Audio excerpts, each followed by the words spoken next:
souhaitez mieux comprendre les fêtes de l'Éternel, vous êtes sur le bon programme. Israël plus proche de vous va vous immerger une nouvelle fois dans les récits bibliques.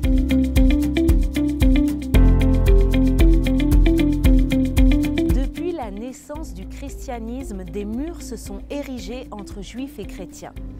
À tel point que les fêtes bibliques, les fêtes de l'Éternel, ont été complètement déracinées de leur contexte. Essayons d'y voir un peu plus clair avec les explications de Loïc concernant la fête de Shavuot, Pentecôte.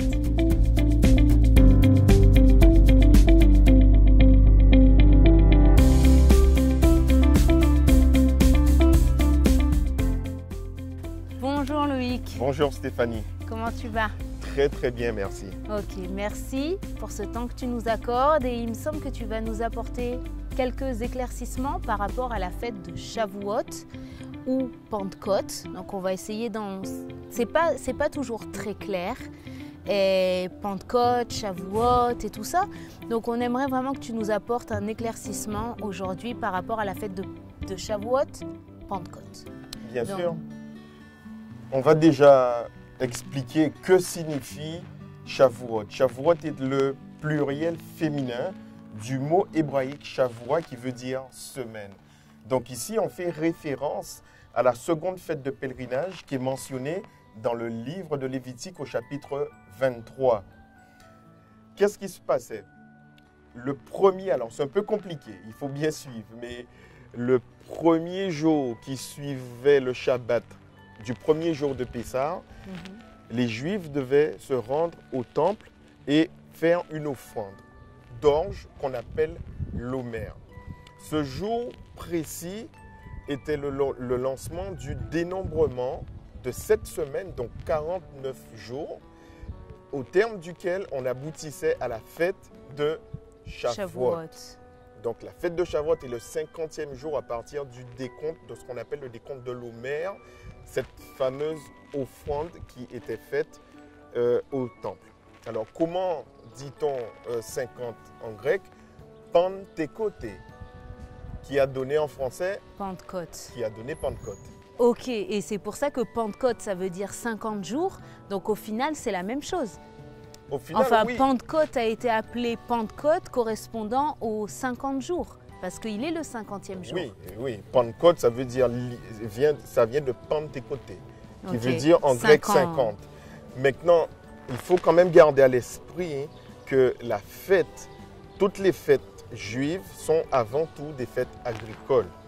Et donc, qu'est-ce qu'il était demandé de faire aux enfants d'Israël? C'est que chaque famille devait préparer 2 pains. Donc le pain, il faut de la farine. Et pour avoir de la farine, il faut du blé.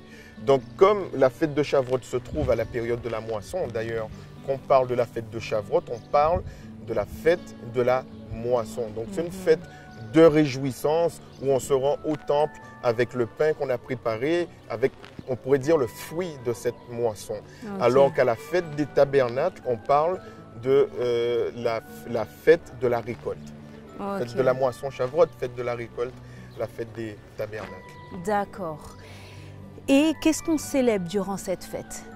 Alors, il y en a qui disent, dans la tradition juive, on a coutume de dire que cette fête commémore également le don de la Torah. Alors, il faut quand même remettre les choses à leur place, parce que cette fête du don de la Torah comme extension de la fête de Shavuot est issue d'une tradition rabbinique. Il n'y a aucun élément dans la Bible qui nous permettrait de dater précisément le jour du don de la Torah aux enfants d'Israël au Sinaï. Ok, donc pour l'instant, tant que la Bible ne le dit pas, ça reste dans le domaine de la tradition. Ben oui, on prend, en faisant une étude minutieuse de la Bible, on sait que les enfants d'Israël sont sortis d'Égypte, qu'ils ont fait un pèlerinage plus ou moins long dans le désert. Il n'y a pas de doute là-dessus. Maintenant, la Bible ne date pas précisément. On ne peut pas savoir quel jour précisément les enfants d'Israël ont reçu le don de la Torah par l'intermédiaire de Moïse sur le mont Sinaï. D'accord. Après, maintenant, j'aimerais savoir qu'est-ce que cette fête a comme résonance pour les chrétiens. Parce qu'avec l'événement qui s'est passé justement à Shavuot, Oui. avec Jésus et les disciples. Normalement, ça a changé, on dirait, la base. Et aujourd'hui, quand on parle de Pentecôte, donc de Shavuot, parce qu'on a vu que c'était la même chose en fait. Alors, pour répondre à ta question, il faut se rendre en fait dans la Seconde Alliance, plus précisément dans le livre des Actes au chapitre 2. Alors là, on est plusieurs semaines après la crucifixion de Jésus. D'accord?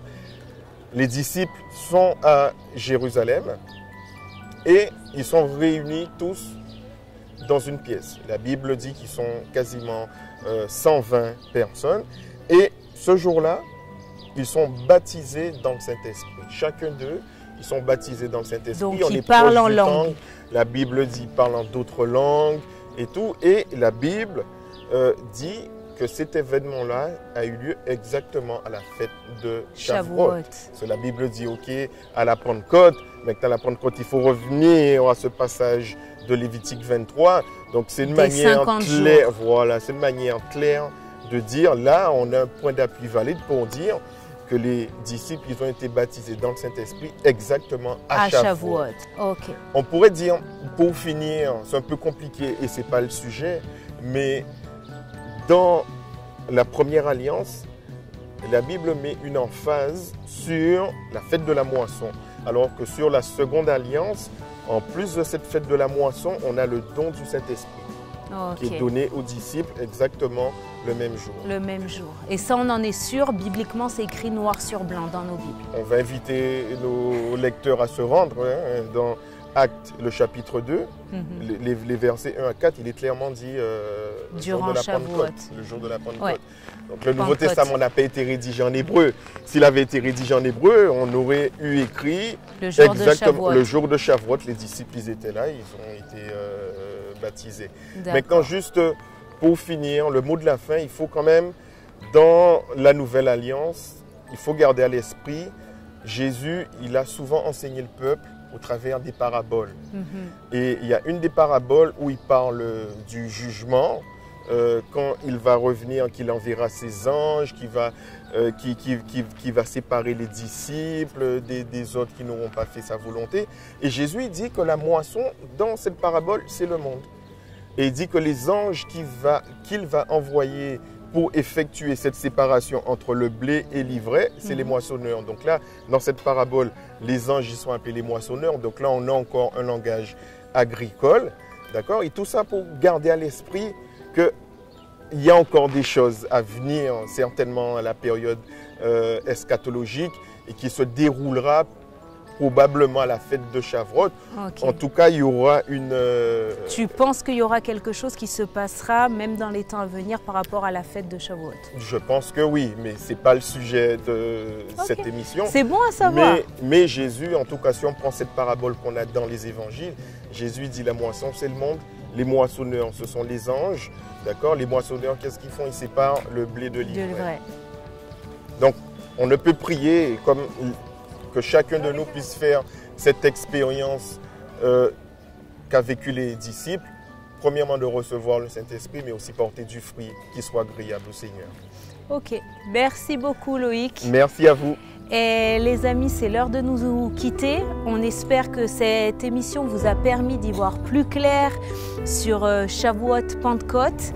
Et en tout cas, on a déjà hâte de vous retrouver pour le prochain reportage. À très bientôt. À Jérusalem. Soyez bénis.